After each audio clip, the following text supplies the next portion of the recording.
Bueno, pues vamos a comenzar un nuevo ciclo de predicaciones, ¿no? Estuvo Davis el mes pasado y este mes pues me toca a mí.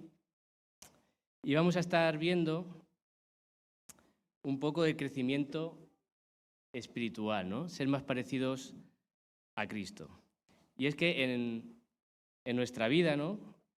En nuestra vida natural, no sé si pasa. No, mejor dale tú, Jean-Pierre. En nuestra vida natural, ¿verdad? Pues lo normal es que según vamos cumpliendo edad, pues hasta cierta edad, pues vayamos creciendo físicamente. Pero claro, si un niño a los 4 años para su crecimiento y durante varios años vemos que no crece, nos alertamos, ¿no? Porque algo debe estar ocurriendo, algo anómalo, y debemos buscar una solución a esa situación. Y también no solamente crecemos físicamente, también en habilidades, en nuestro comportamiento, vamos creciendo, ¿no? Un niño, pues es normal, un niño que pues tenga todavía pocos meses, pues que tome una papilla, tenga chupete, pero por ejemplo si vemos una persona ya pues con sus 30 años en una cuna y tomando biberón, pues algo anda mal, ¿no? en la vida de esa persona. Pues asimismo también en nuestra vida espiritual, cuando venimos a Cristo, lo normal es que crezcamos, ¿no? Que vayamos madurando, que vayamos pareciéndonos más a Jesucristo en nuestros deseos, en nuestros gustos, en nuestras prioridades, en nuestra forma de actuar. Y lo mismo que con el crecimiento físico o el comportamiento que una persona va madurando, si vemos que los años pasan y esa persona no va cambiando en sus gustos, en sus deseos, en sus prioridades, también algo anda mal, ¿no? Y habría que pararse, detenerse, reflexionar y ver qué hay que solucionar, qué anda mal en nuestra vida espiritual que detiene nuestro crecimiento. Y la meta de nuestro crecimiento debiera ser más parecidos a Jesucristo. Esa es nuestra referencia para saber si estamos creciendo o no.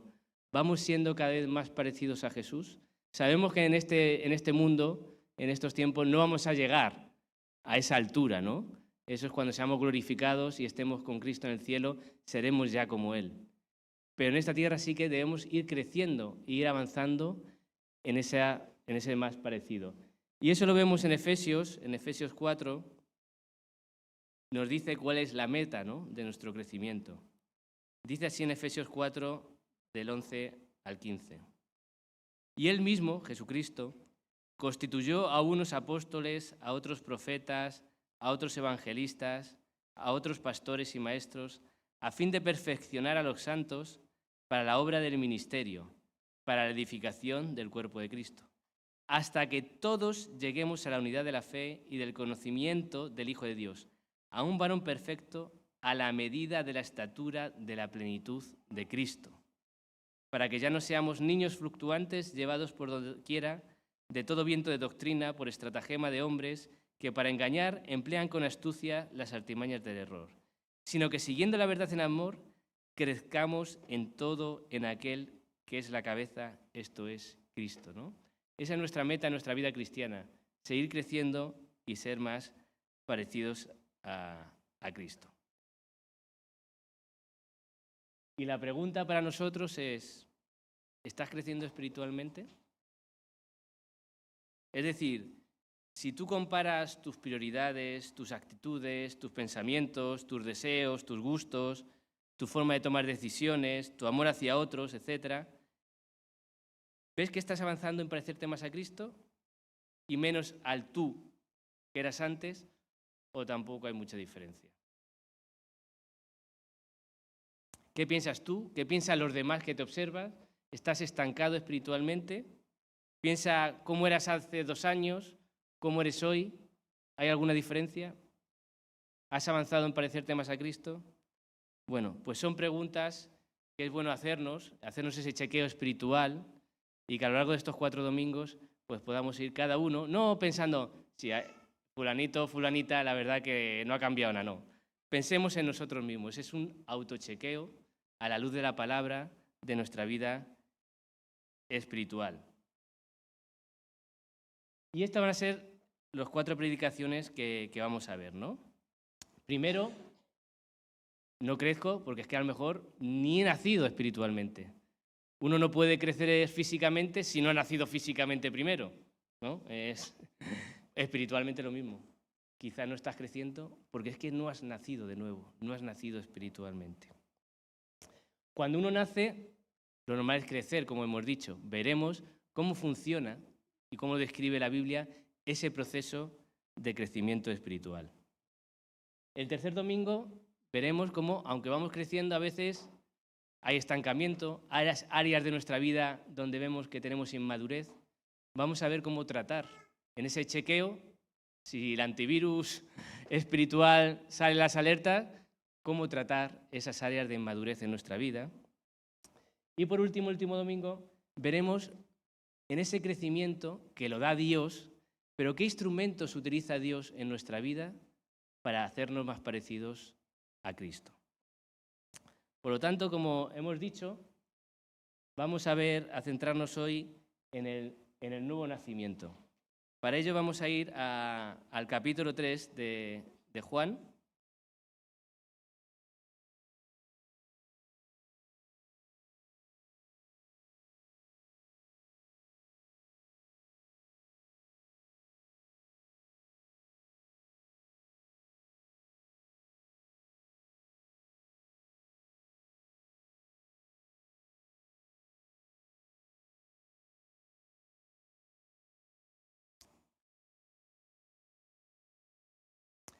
Esta es una persona que suele venir a la iglesia, que ora, y que incluso a lo mejor ha llegado a bautizarse, pero su forma de ser, de actuar, de pensar, pues apenas ha cambiado, ¿no? Quizás lo que ocurre, como hemos dicho antes, que es que ni siquiera ha nacido de nuevo y por eso abunda en ella el fruto de la carne, pero no tanto el del Espíritu Santo, como podemos leer en Gálatas 5. Entonces vamos a ver cómo uno se hace cristiano, ¿no? Cómo uno nace de nuevo. En la Biblia, la palabra cristiano, aunque nos pueda chocar, aparece unas 2 veces, no aparece más, ¿no? Se nos suele llamar más santos, hijos de Dios, incluso espirituales. Entonces a veces voy a intercalar, voy a utilizar un nombre u otro, pero me refiero a lo mismo, ¿no? Y en la vida es que nos gusta mucho que nos den los 4 pasos, ¿no? Oye, ¿cómo me bajo esta app? Pues mira, de aquí, de aquí, de aquí, tal. Oye, ¿cómo me apunto al equipo de fútbol? Pues mira, tienes que rellenar este formulario primero, luego lo llevas, ¿no? Nos gusta siempre 3, 4 pasos y esto, sin darnos cuenta, lo llevamos también a ser cristiano. Pues mira, ¿quieres ser cristiano? Muy fácil. Ves a una iglesia, que sea evangélica mejor, ¿no? Confiesas tus pecados, haces una oración repitiendo lo que yo te diga, dices que entregas tu corazón a Cristo, luego haces un discipulado, te bautizas y cristiano. A veces inconscientemente tenemos eso, ¿no? Uno es cristiano si ha cumplido esos 4 pasos. Pero vamos a ver cómo no es tan matemático, ¿no? Lo espiritual no es ABCD, o 2 más 2 son 4. Es algo mucho más complejo que a veces se nos escapa a nuestro entendimiento humano.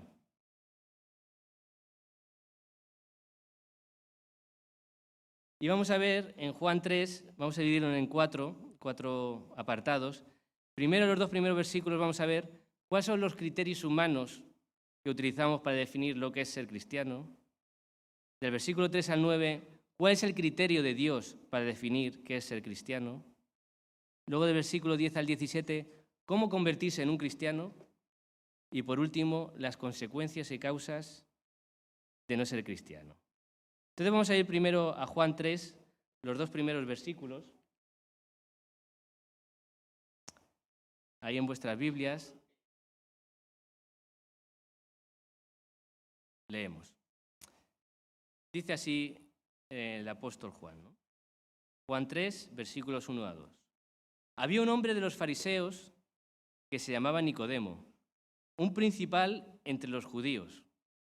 Este vino a Jesús de noche y le dijo: Rabí, sabemos que has venido de Dios como maestro, porque nadie puede hacer estas señales que tú haces si no está Dios con él. Bueno, Aquí viene una persona muy formada teológicamente, del top, ¿no? En aquella época, un conocimiento elevado de las Escrituras, y le dice que él y otros compañeros sabían que Jesús había sido enviado por Dios. ¿Y por qué razón? ¿Cómo llegó a esa conclusión? Nos lo dice estos versículos, ¿no?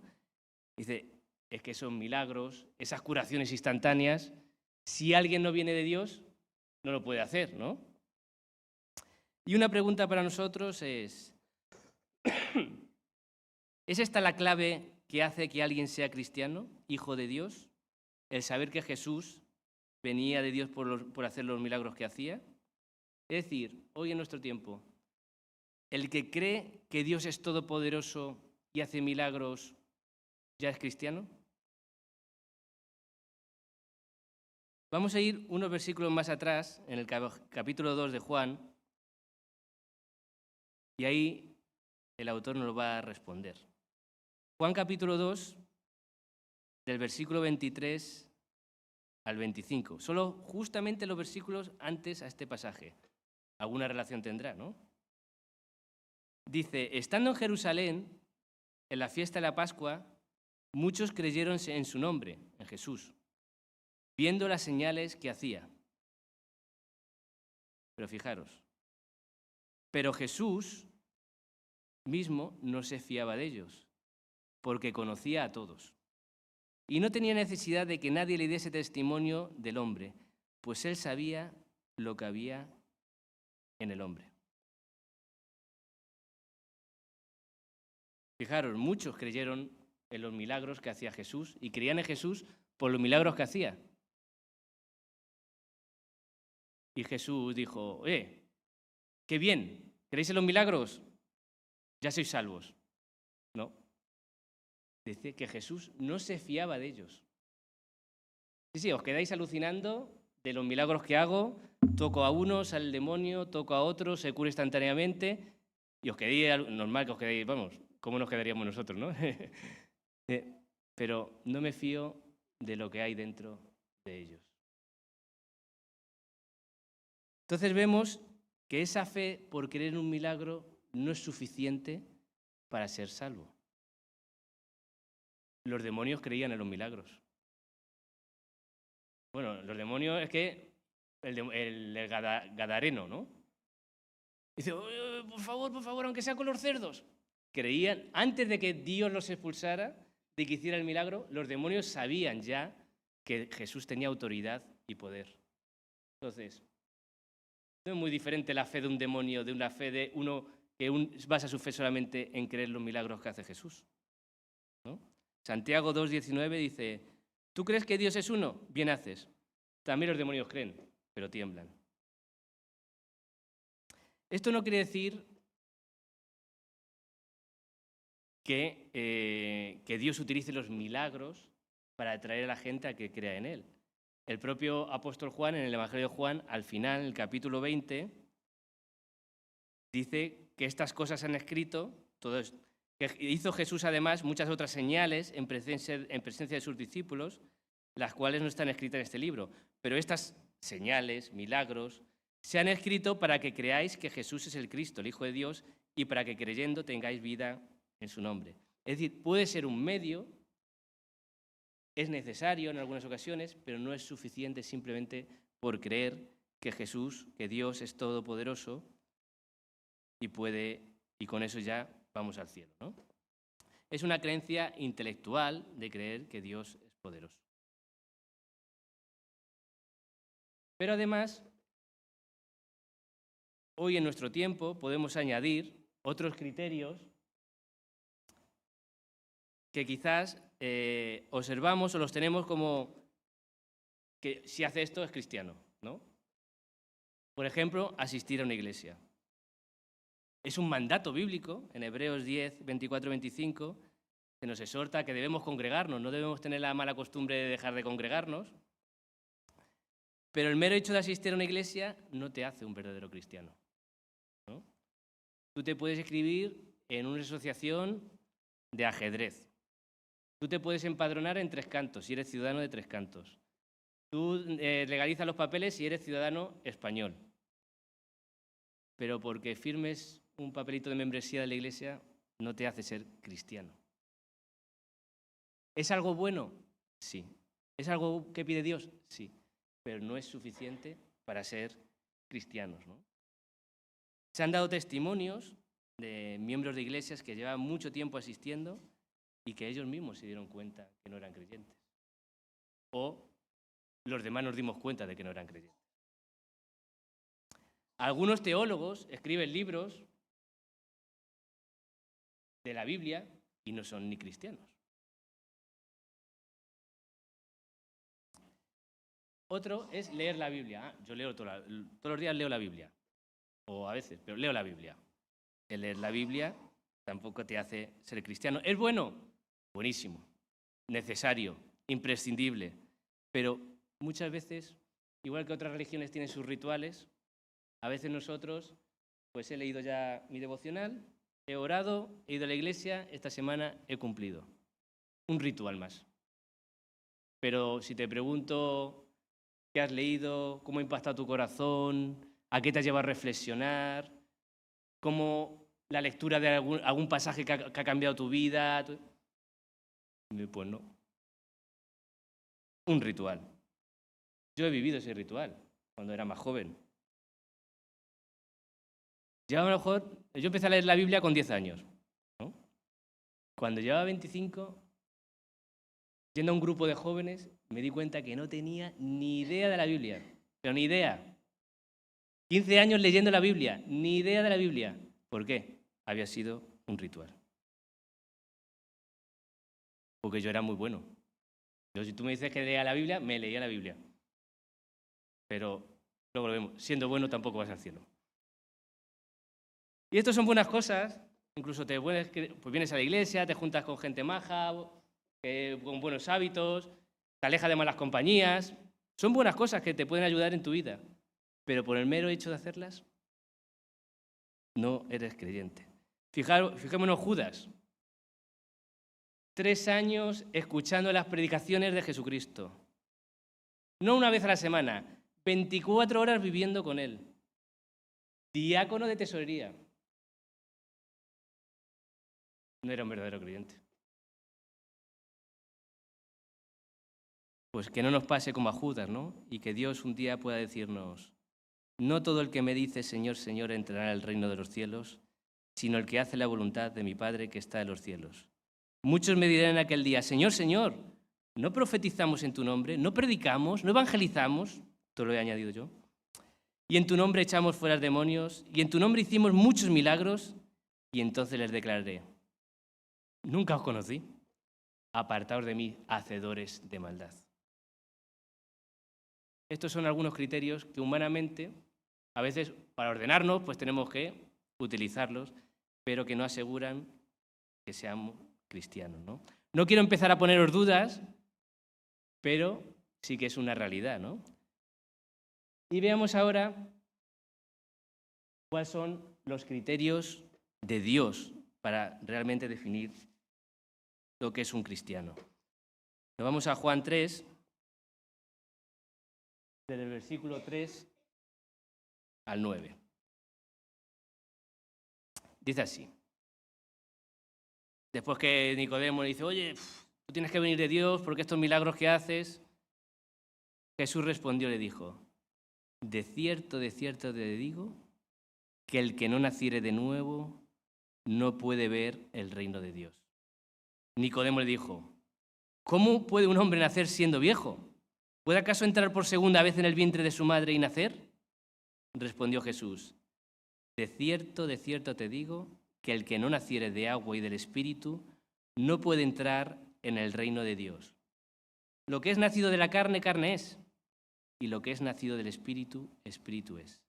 No te maravilles, otra versión dice, no te sorprendas de que te dije, os es necesario nacer de nuevo. El viento sopla de donde quiere y oyes su sonido, mas ni sabes de dónde viene ni a dónde va. Así es todo aquel que es nacido del Espíritu. Respondió Nicodemo y le dijo, ¿cómo puede hacerse esto? Fijaros, ¿no? Nicodemo empieza a hablar de los milagros y parece que Jesús le da la vuelta y dice, no sigamos por ahí.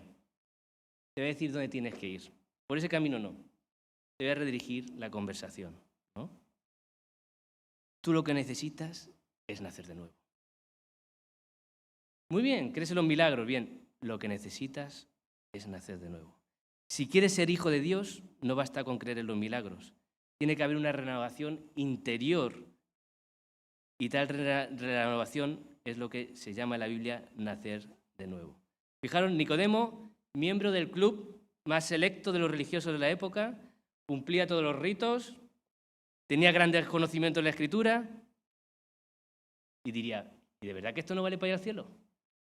Que es que me sé la Escritura, el Antiguo Testamento, vamos, desde la primera letra a la última, me la sé enterita.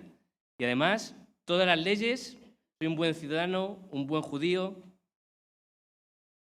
Dice un pastor, John MacArthur, dice, así como nuestros esfuerzos no tienen ninguna relación con nuestro nacimiento y concepción natural, es decir, tú cuando estás dentro de la no, porque tú quieras nacer, si no te conciben y todo el proceso, no puedes nacer, ¿no? Tus esfuerzos no valen para nacer físicamente. De manera análoga, pero en un mayor plano, la regeneración tampoco es una obra nuestra. El versículo 6 lo traduce así la Nueva Traducción Viviente, la versión Nueva Traducción Viviente. El ser humano solo puede reproducir la vida humana, pero la vida espiritual nace del Espíritu Santo, ¿no? En nuestra época hay mucha concepción de que somos todos solo físico, órganos, células, ¿no? Solo una parte física. Pero en la Biblia nos habla de que, además de una parte física, tenemos una parte espiritual, una parte inmaterial. La Biblia a veces se refiere con ello al corazón, al espíritu, al alma, pero hay una parte y esa es la que tiene que nacer de nuevo. Vamos a seguir igual de bajitos, de altos, de feos, de guapos, pero lo que cambia es esa parte inmaterial, ¿no? Y eso solamente, esa obra la puede hacer Dios a través de su Espíritu, del Espíritu Santo. Y solo el que es el renovado, regenerado espiritualmente, en el que cambia su persona interior, nos dice que podrá entrar en el reino de Dios. Y en el versículo 8, que es un poco así enrevesado, ¿no? Nos dice que esto es algo sobrenatural. No te sorprendas, que esto no se estudia en biología, en los libros de biología, esto no sabes cómo ocurre. Muy bien. Podemos humanamente escribir un libro de teología y mira este primer paso, pero hay algo sobrenatural que no llegamos a comprender, ¿no? Como dice, el viento sopla, no sabes de dónde sopla, pero pues igual, no sabes cómo ocurre. Lo que sí que ves es los frutos que da. Eso sí que lo sabes.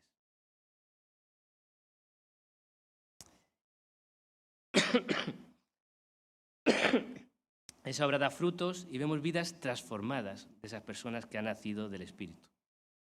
Y en el versículo 9 llega la pregunta clave. Parece que Nicodemo ya estaba encauzándose. ¿Y cómo puede hacerse esto? ¿Cómo puedo yo nacer de nuevo? Me doy cuenta que no vale creer en los milagros, que no vale con todo lo que sé de las Escrituras, con todos los ritos que cumplo. ¿Qué tiene que hacer una persona para nacer espiritualmente?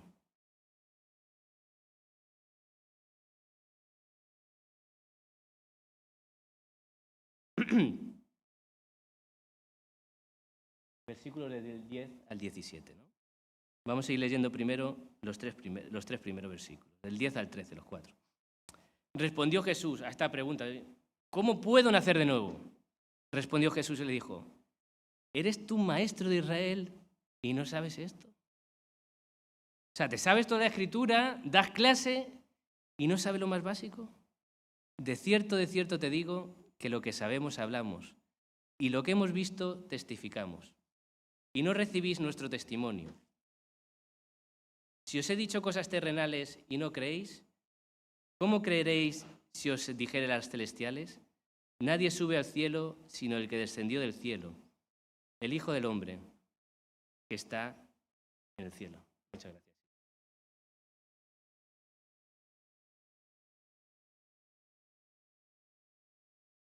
Fijaros, Jesús se sorprende y dice, ¿de verdad no sabes Tú eres maestro, enseñas a tantos, eres erudito, teólogo, catedrático de teología, ¿y no sabes esto? Y esto a veces nos pasa, ¿no?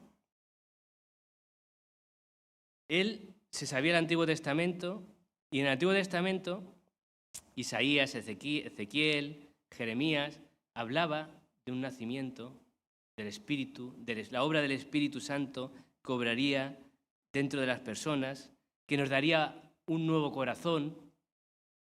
Eso está en varios pasajes del Antiguo Testamento. Y sucede a veces también. Gente que sabe muchísima teología, cosas que ni sabes que existen de teología, pues ellos lo saben, y se atrancan en el Evangelio, en lo básico. Dice un misionero que daba clases en un máster de teología en Estados Unidos, que hizo una pregunta a todos los alumnos del máster, que qué era el Evangelio. Dice que de todos, solo uno se lo dijo de forma clara y fiel a la Biblia, ¿no? Nosotros no tenemos que estudiar un máster de teología para esto. La Biblia no fue escrita para eruditos y tal, sino para gente indocta, ¿no? De aquella época, pescadores, sabían mejor las Escrituras que Nicodemo. Pero una pregunta para nosotros, no te voy a preguntar por la teología sistemática de hoy, sino el Evangelio. ¿Sabrías explicárselo a una persona en qué es el Evangelio según algunos pasajes de la Biblia?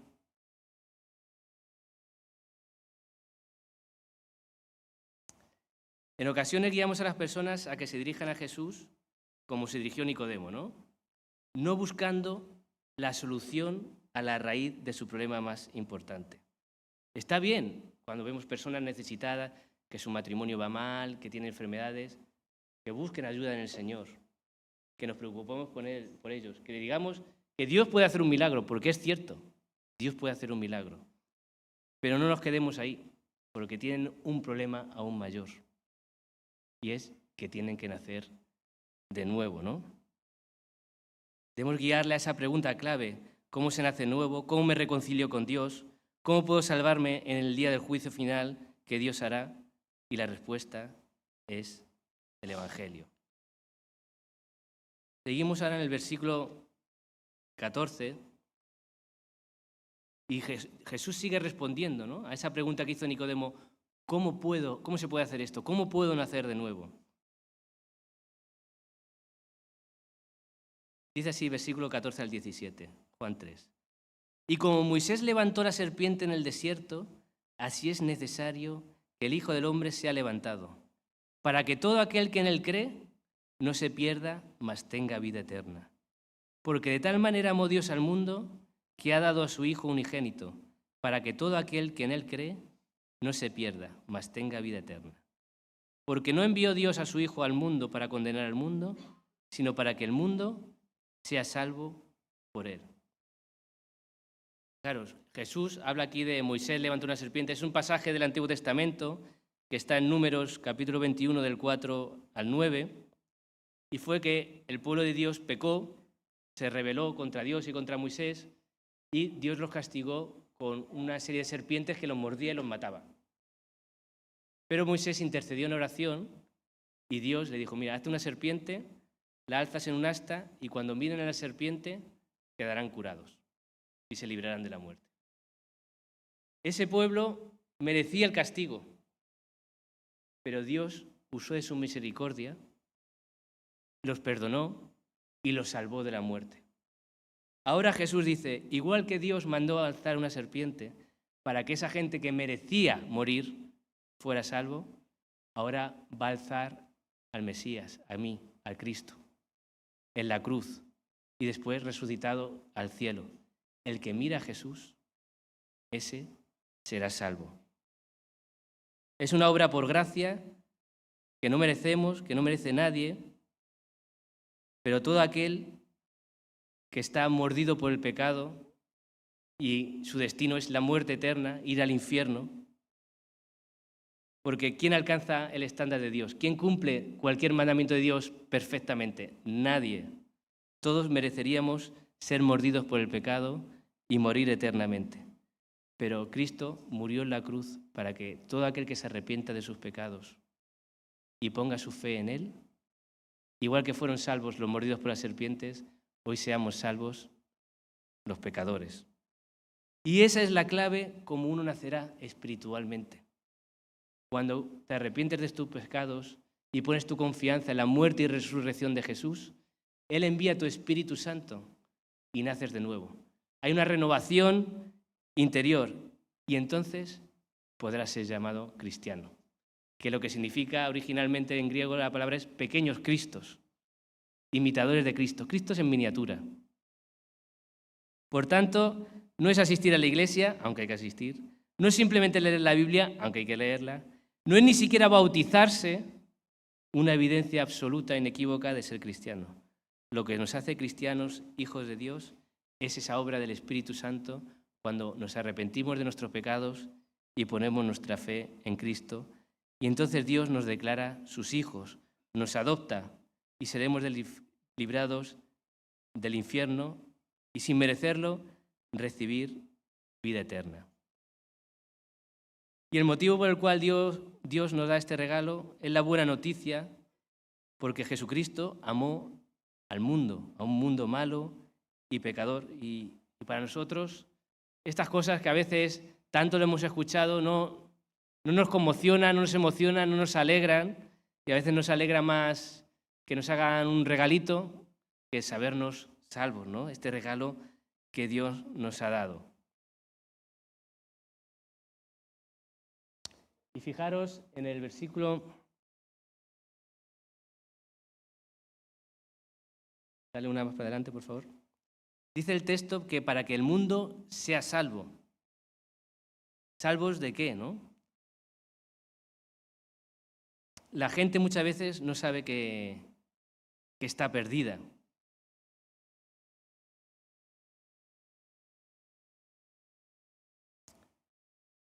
Pero debemos ser salvos de ese infierno, de esa eternidad con Satanás, sufriendo. Y debemos ser salvos también del poder y de los efectos del pecado que tiene en nuestra vida aquí. Si yo hoy renegara de Dios, incluso puedo tener más o menos una vida exitosa, puedo tener una familia estable, me puede ir bien en el trabajo, pero a los ojos de Dios mi vida es una ruina.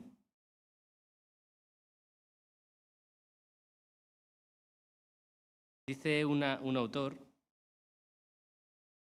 J.C. Ryle, ya no sé si del siglo XIX, dice, aunque ayunemos y nos humillemos por el pecado, aunque practiquemos muchos ritos religiosos, aunque demos todos nuestros bienes para proveer a las necesidades de los pobres, podemos aún permanecer sin perdón y ser condenados a la muerte eterna. Pero si acudimos a Cristo como pecadores culpables y creemos en Él, nuestros pecados serán perdonados y borrados en el acto. Fijaros un pasaje en Hechos 10, si recordáis, es la historia de Cornelio. Cornelio era un centurión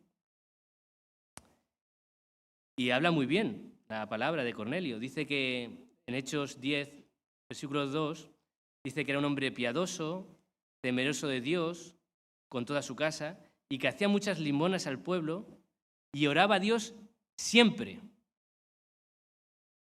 Oye, hacemos miembros ya.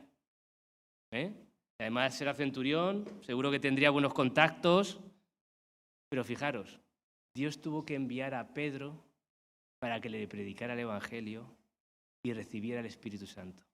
Cornelio era una buena persona, era un buen judío, pero no era salvo. Ser una buena persona tampoco bajo los estándares humanos, tampoco garantiza que eres creyente.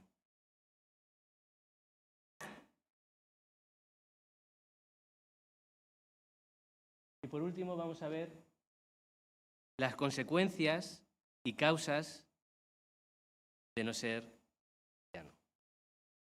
Lo leemos en los versículos de Juan 3, del versículo 18 al 21.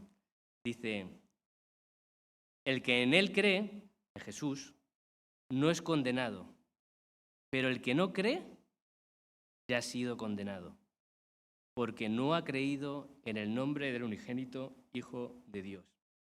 Y esta es la condenación, que la luz vino al mundo y los hombres amaron más las tinieblas que la luz, porque sus obras eran malas. Porque todo aquel que hace lo malo aborrece la luz y no viene a la luz para que sus obras no sean reprendidas. Mas el que practica la verdad viene a la luz para que sea manifiesto que sus obras son hechas en Dios. Versículo 18 nos dice cuál es la consecuencia, ¿no? Igual que si te arrepientes de tus pecados, de tu vida alejada de Dios y pones tu fe en Cristo, recibes vida eterna. Cuando no lo haces, eres condenado. Condenado al infierno, condenado al sufrimiento eterno. Y la causa de no ser cristiano lo vemos en los versículos de 19 al 21. De que las personas aman más las tinieblas que la luz. Aman más el poder seguir haciendo lo que me dé la gana que lo que le gusta a Cristo. Porque saben que si se acercan a Cristo se van a sentir con remordimiento, se van a sentir confrontados, corregidos, se van a sentir que la luz destapa lo que hay dentro de su corazón y no les gusta. Entonces hay que elegir a quién amar más, si a Cristo, Dios, la luz, o a mí mismo a hacer lo que me apetece. El mismo autor, J.C. Ryle, dice: Dios ha enviado la luz al mundo y si el hombre no viniere a esa luz, la culpa es de éste exclusivamente. La miseria eterna que tendrá que sufrir será el resultado de su propia elección. Dios lo amaba y quería salvarlo, pero él prefirió la oscuridad y por tanto la oscuridad eterna será su herencia. Rehusó acudir a Cristo y por lo tanto no puede tener vida. Fijaros otra historia de la Biblia del joven rico en Marcos 10. Este es un joven, nos dice la Biblia, que tenía muchas riquezas. Y vino a Jesús y le dijo: Maestro bueno, ¿qué tengo que ir, por poner palabras, qué tengo que ir para ser salvo, para ir al cielo? Y Jesús le dice: oye, cumple los mandamientos. Cumplo todo. Cumplo todos los mandamientos de Dios. Jesús le dijo: muy bien, pues sigue haciendo eso. No. Dice: ¿tú crees que...? No lo dice, no viene en la Biblia, ¿no? Pero Jesús diría: ¿tú crees que cumples todos los mandamientos? Te voy a demostrar que no los cumples. Y le dijo: muy bien, solo te falta hacer una cosa. Todo ese dinero, todas esas riquezas, que es tu ídolo, que es tu Señor, que domina tu vida, dáselo a todos los pobres y venga, vente conmigo. Nos dice la Biblia que se puso muy triste, porque era muy rico. Vino a la luz y no le gustó lo que vio en la luz, porque la luz sacó lo que había dentro de él. Un amor mayor por las riquezas que por Dios.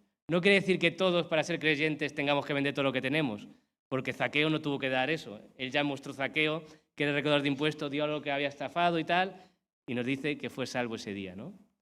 Pero Dios apuntaba a aquello que le impedía ir al cielo, aquello que le impedía amar a Dios sobre todas las cosas. Pero vino la luz y no le gustó lo que la luz demostró. Quizás tú digas: yo quiero, me gustaría seguir a Cristo y abandonar la vida que llevo hoy, pero es que no puedo. Va por buen camino, no puedes.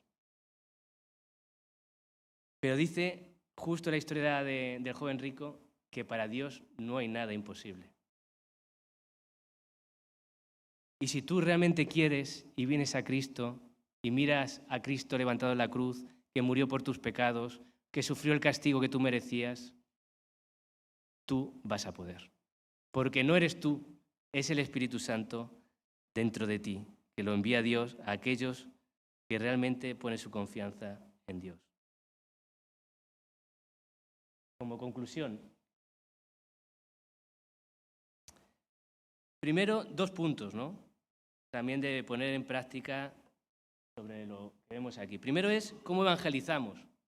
¿Qué evangelio predicamos a las personas? si realmente tenemos un concepto correcto de lo que es ser cristiano, sabremos dónde guiar, hacia dónde guiar a esa persona, ¿no? Jesús nos da ese modelo, cómo evangelizó a Nicodemo, que según vemos al final de los evangelios, fue uno, junto a José de Arimatea, que recogió el cadáver de Jesús y vemos que se convirtió. Realmente Nicodemo nació de nuevo. Igual que Nicodemo dio la vuelta a la conversación, así tenemos que hacer muchas veces, porque a veces viene gente, oye, ¿qué diferencia entre ser evangélico y católico? Oye, explícame esto, porque no entiendo esto. Bien, se lo puedes explicar, pero tenemos que girar la conversación, porque si no es un debate más, pues como hablas de política, hablas de religión. Tenemos que guiar a la persona a la pregunta clave. ¿Cómo nacer de nuevo? Esto parece una locura, ¿verdad? Pero es que 1 Corintios 1, 21 dice que agradó a Dios salvar a los creyentes por la locura de la predicación. Parece que hay otros argumentos ahí más elaborados, que más eruditos, que pueden... Hay que guiarles como les guió Jesús. Y por supuesto, otro punto, el saber lo que define a un cristiano debería llevar a autoevaluarnos si verdaderamente somos cristianos. ¿Eres cristiano? ¿Has nacido de nuevo arrepintiéndote de tu estilo de vida alejado de Dios y poniendo tu confianza en la obra de Jesucristo? Como hemos visto, lo que te hace cristiano no es tu mera asistencia a la iglesia, no es haber sido criado en una familia cristiana, no es cumplir un estándar de ética, no es ni siquiera ser una buena persona. La única forma de ser adoptado como hijo de Dios y ser declarado justo por Dios en el día del juicio es poniendo nuestra fe en Cristo y su obra, recibiendo el Espíritu Santo. Hay personas que tienen cáncer, que están a punto de morir, que diríamos, esa persona está en graves problemas. Pero si han puesto su fe en Cristo, no está en graves problemas. Y podemos ver a otras personas que les va bien, oye, una familia estable. Yo conozco gente que no es cristiana, con familias estables, con buen trabajo, que se llevan bien, están en gravísimos problemas. Debemos guiarle a verle ese problema, como Jesús guió a Nicodemo a ver ese problema. Y esa sea nuestra oración. Aquellos que en esa autoevaluación os veáis que quizás no habéis nacido de nuevo, es tiempo, hay tiempo de arrepentirnos y poner nuestra fe en Cristo. Y en nuestro papel de predicar el Evangelio, guiar a las personas a la pregunta clave, nacer de nuevo. Amén. Bueno, pues vamos a terminar orando al Señor. Señor, gracias. Gracias por todo lo que nos has dejado en tu palabra, Señor. Gracias por el ejemplo de Jesús, por sus palabras, por sus enseñanzas y por tu poder, porque todas estas cosas las podemos llevar a un terreno intelectual, a explicarlo, pero solo tu obra sobrenatural en nuestros corazones, Señor, puedes llevarnos a nacer de nuevo. Yo te pido, Señor, que a esas personas que quieren abandonar su vida y poner su vida en tus manos, que tú le guíes, Señor, a hacer la confesión de pecados a ti, a arrepentirse sinceramente y a poner su confianza en lo que tú hiciste con Jesús en la cruz, perdonando nuestros pecados. Tú estás con los brazos abiertos, esperando a aquellos que poniendo su fe en ti quieran ser adoptados por ti. Tú con tu Espíritu Santo renueves sus corazones, sus vidas y hagas esa obra sobrenatural que no llegamos a entender, pero que sabemos que transforma vidas hacia afuera, Señor. Y guíanos, Señor, en nuestra incompetencia muchas veces para hablar de ti a otros, a que tú nos des la sencillez y la confianza en transmitir tu palabra y tu evangelio a aquellos que están perdidos. Y miramos a las personas y a la situación con tus ojos y no con los nuestros. Amén.